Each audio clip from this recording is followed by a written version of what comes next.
Welcome back to Tiger Dragon Storm's podcast, the spiritual awakening show.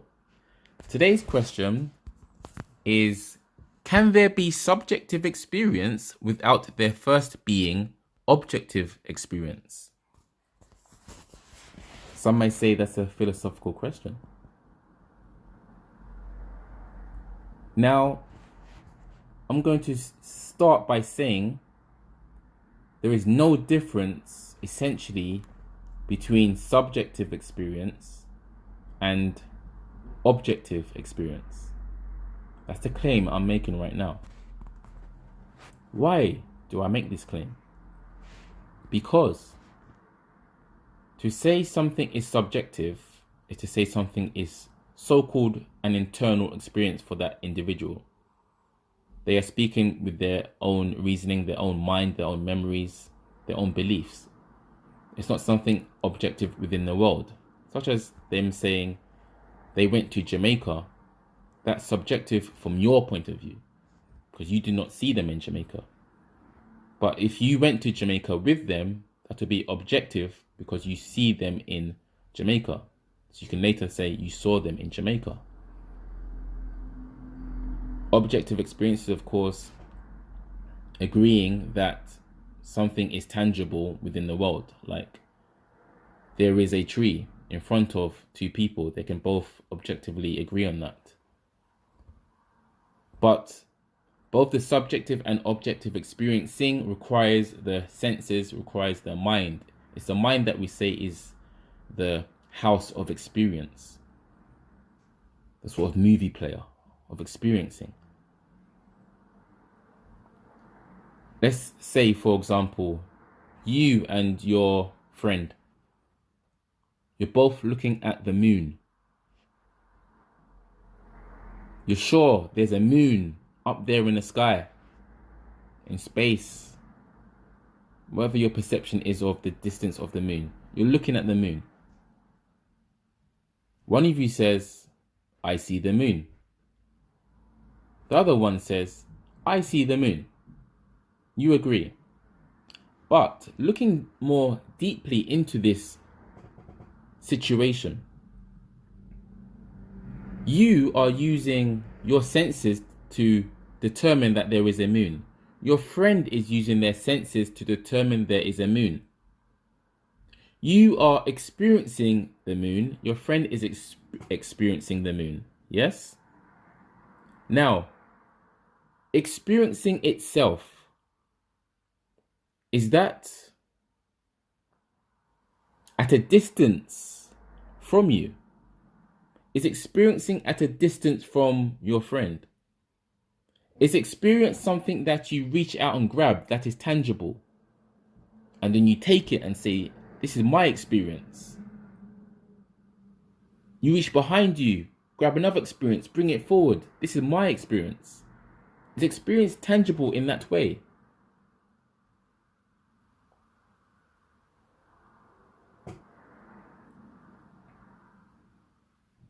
Of course it is not.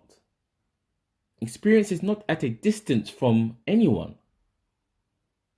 It's not like there is you and then you have to walk up and grab experience to have an experience.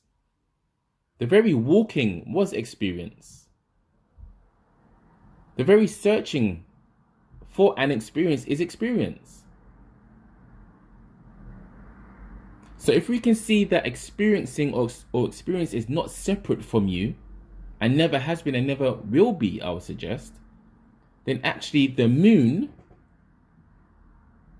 in this thought experiment is not outside of either of you. It's not objective.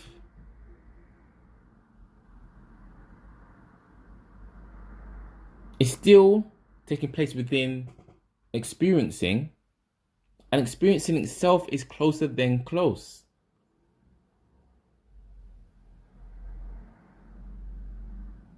So when we say we are seeing with the senses, we are actually not, in the sense of there is something at a distance from me. That there's a device at a distance from me. I can touch my camera, it's at a distance from me.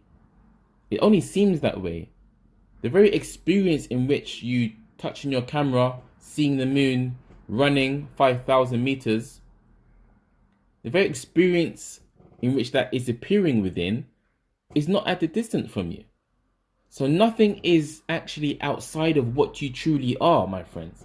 Nothing is truly outside of what your friend truly is. When you take yourself to be the limited body, then yes, it seems as though there is such thing as space and distance and time, etc. But you are so much more than all this, and so much less, in that you cannot be perceived with the senses.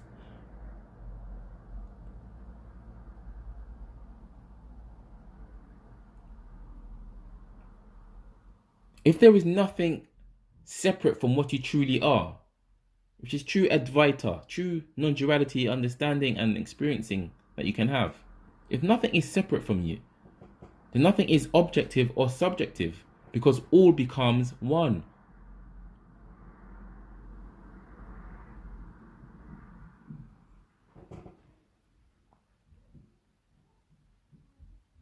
On a very basic level, of course, there are such things as subjective and objective. But as you probably know by now, when I'm talking, unless I'm making it clear, I want to go straight to the root of what we are talking about to help you awaken as much as you can, because it's good on this side. It's nice on this side. It's lovely. Experience it yourself. That there is nothing separate. You have to assume that there is a moon in front of you and your friend. Actually, you say, no, there's definitely a moon, but you're using the senses, you're using the mind, and they are not at a distance from you. So if the senses and the mind are not at a distance from you, then how can a moon be at a distance from you? At what point do you experience the senses perceiving something at a distance from the senses? At what point does your friend? At what point do you experience that your experiencing is separate from your friend's experiencing? Is it not an assumption that you are not the same experiencer of the moment?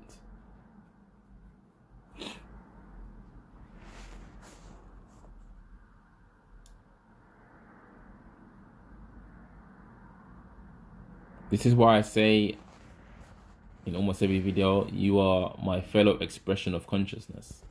Consciousness singular. We are expressions of the same singular thing, which even on a deeper level, there wasn't even a single there's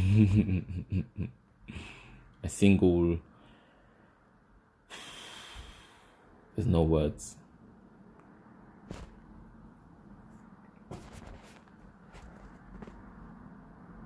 To say something is one is still a quantity, but what we truly are is a mystery. So yes, I can go on and on about this. I hope this helps you in some way, it gets you thinking. And have a wonderful day or evening, my fellow expressions of consciousness. Thank you so much for watching or listening to this podcast.